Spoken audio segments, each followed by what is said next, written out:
Halo bosku, kembali lagi di channel Era Mobile. Di video kali ini kita masih bertama di pendatang baru ya, yaitu Realme GT6. Dan di video kali ini kita bakalan bahas kelebihan dan kekurangan dari handphone ini. Untuk kelebihannya sih hampir nggak ada ya menurut saya. Dan di sini kita bakal bahas poin kelebihannya dulu. Di poin kelebihan yang pertama itu dari segi chipsetnya yang super ngebut ya, karena di sini dia sudah menggunakan prosesor Snapdragon 8S generasi 3 ya. Jadi untuk prosesor Snapdragon 8S generasi 3 ini berbeda ya dengan Snapdragon 8 generasi 3. Karena dia punya embel-embel S-nya ini di belakang 8, performa chipset ini dia lebih ringan ya dibandingkan Snapdragon 8 generasi 3. Dan Snapdragon 8S generasi 3 ini juga dicanangkan sebagai chipset paling ngebut ya di tahun 2024 ini. Terus di poin kelebihan yang kedua itu dari teknologi AI-nya. Di sini dia punya fungsi AI yang beragam ya. Berkat kehadiran chipset super ngebut Snapdragon 8S generasi 3, HP ini sudah dibekali dengan unit MPU canggih ya yang punya berbagai fitur AI.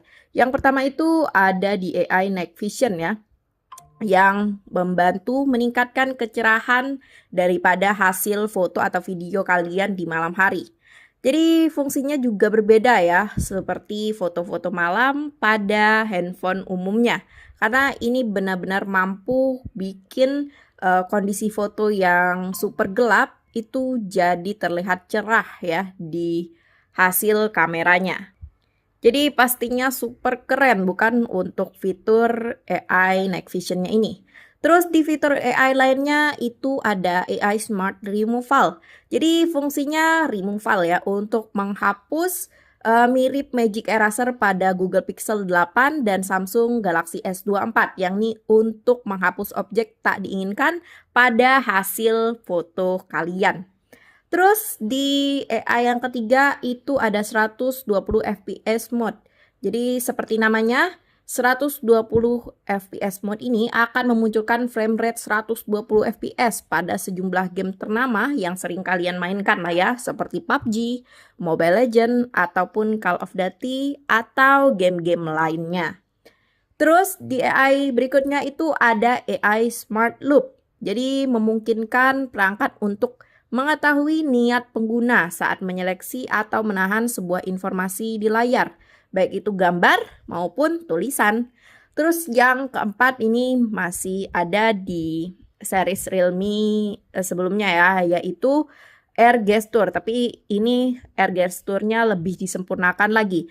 Jadi buat yang belum tahu, fitur Air Gesture ini adalah fitur yang mengizinkan pengguna untuk swipe atau scroll handphone tanpa menyentuh HP-nya ya. Jadi bisa pakai gerakan atau gestur tangan aja yang mengarah ke sensor di daerah kamera depannya ini. Jadi HP-nya udah bisa ngedetek ya kalian itu tujuannya mau scroll layar HP kalian. Terus di kelebihan yang ketiga itu menurut saya dari panel layarnya yang canggih ya dengan teknologi LTPO atau teknologi ini sudah memunculkan resolusi yang tajam di atas rata-rata untuk Realme GT6 ini. Karena untuk kecerahannya sendiri, HP ini bisa di kecerahan puncak hingga 6000 nits ya. Jadi dijamin tidak akan kesulitan lagi untuk melihat gambar ataupun tulisan yang ada di layar Realme GT6 ini walaupun saat di bawah terik matahari ya. Jadi tetap jelas. Terus dari kelebihan yang keempat itu menurut saya dari segi body lah. Di sini kalian bisa perhatiin ya untuk layarnya dia sudah menggunakan layar lengkung, bagian belakangnya juga melengkung gini kelihatan ramping ya. Dan untuk aksen backdoornya juga nggak begitu banyak corak, ini polosan aja. Jadi kelihatannya elegan dan simple ya. Dan untuk bagian daerah kameranya juga diberi micro mirror seperti ini ya buat kalian yang suka foto 0,5 pakai kamera belakang, ini udah dipermudah banget ya, karena udah bisa lihat hasil gambaran hasil fotonya, tata letak wajah atau orang-orangnya itu udah betul belum. Jadi di sini bisa ngeliat udah ketangkap semua belum objeknya gitu. Terus di kelebihan yang kelima, itu HP ini sudah dilengkapi dengan fitur NFC 360 derajat. Terus dia juga udah punya infrared dan konektivitas yang serba ada. Jadi memudahkan banget kan buat kalian yang sering pakai NFC di HP Realme GT6 ini udah ada ya fiturnya, udah lengkap lagi di 360 derajat ya. Terus di kelebihan yang keenam itu dari audionya, karena di HP Realme GT6 ini di kelas HP flagship lah ya, HP ini sudah mengusung speaker dual ya, dual stereo speaker yang hasil audio yang dihasilkannya super nendang. Terus di kelebihan yang ketujuh itu dari daya tahan baterai. Jelas lah karena HP ini sudah dibekali dengan kapasitas baterai yang super besar di 5500 mAh. Tapi jangan khawatir juga, buat ngecas juga nggak bakal lama karena di sini dia udah disupport dengan kecepatan pengecasan super ngebut di 120 watt. Jadi kisaran ngecas dari 0 ke 100% itu cuma selama 28 menit. Dan untuk penggunaan aktifnya juga di sini dengan baterai 5500 mAh, HP ini sudah tahan penggunaan selama 14 jam 32 menit ya. Itu pemakaian aktif, itu adalah data berdasarkan pengujian dari GSM Arena ya. Jadi udah oke banget untuk daya tahan baterainya, dipakai seharian gak bakal worry. Dan kalau habis juga gak bakal worry karena ngecasnya super ngebut. Jadi mungkin itu aja sih poin kelebihannya si Realme GT6 ini. Kita lanjut ke poin kekurangannya ya. Di sini untuk poin kekurangan yang pertama itu menurut saya dari internalnya ya. Karena di sini dia cuma dibekali dengan internal 256 GB. Dan si Realme GT6 ini juga nggak kasih kita slot eksternal lagi ya. Jadi nggak bisa nambahin memori atau penyimpanan lagi. Mentok di 256 itu aja. Jadi buat kalian yang suka nyimpen-nyimpen data kerjaan, kan banyak tuh ya dokumen-dokumen penting yang gigabyte-nya berapa-berapa ya, itu berat lah ya. Jadi ini cuma support di 256 GB. Menurut saya itu jadi poin kekurangan sih di Realme GT6 ini. Terus yang kedua itu dari sertifikasi ketahanannya. Di sini untuk Realme GT6 dia hanya tersertifikasi IP65 ya.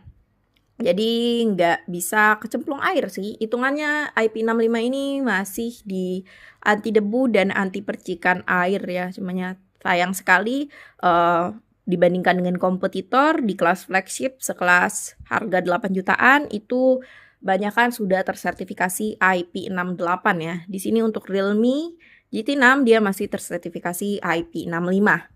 Terus di poin kekurangan yang ketiga menurut saya ini lumayan sih. Lumayan fatal karena untuk kamera telefotonya, jadi si Realme GT6 ini udah ada kamera telefotonya juga ya. Tapi kamera telefotonya itu belum telefoto periskop. Jadi ini seharusnya jadi poin kekurangan untuk Realme GT6 ya. Dan perbaikan lagi buat Realme ya mungkin di kelas HP flagship sekelas 8 jutaan. Masa belum dibekali dengan telefoto periskop. Sedangkan untuk kelas Realme 12 Pro Plus kemarin, kita flashback dulu ya. Dia juga ada kamera telefotonya dan sudah dibekali dengan kamera periskop telefoto di kelas harga 5 jutaan doang. Jadi gimana nih Realme? Apa dipikirkan lagi untuk kameranya ya? Terus di poin kekurangan yang ketiga ya. Yang ketiga itu menurut saya tidak ada pengisian wirelessnya ya. Jadi dia cuma mendukung pengecasan dengan menggunakan kabel Type-C-nya. Dan untuk kelengkapan penjualan itu dia udah dapat sepaket ya untuk charger yang dukung 120 watt dan kabelnya juga. Tapi dia belum bisa support dengan wireless charging, jadi belum bisa pengecasan tanpa kabel ya. Jadi mungkin itu aja sih poin kelebihan dan kekurangan dari Realme GT6 ini. Menurut kalian gimana? Tetap worth it kah buat beli Realme GT6 di tahun 2024 ini? Tulis pendapat kalian di kolom komentar. Dan untuk informasi pembelian, kalian bisa cek link deskripsi di video ini untuk kunjungi toko online kita yang pastinya harganya lebih terjangkau ya dibandingkan toko-toko lainnya. Terima kasih bosku. Sampai berjumpa di video selanjutnya.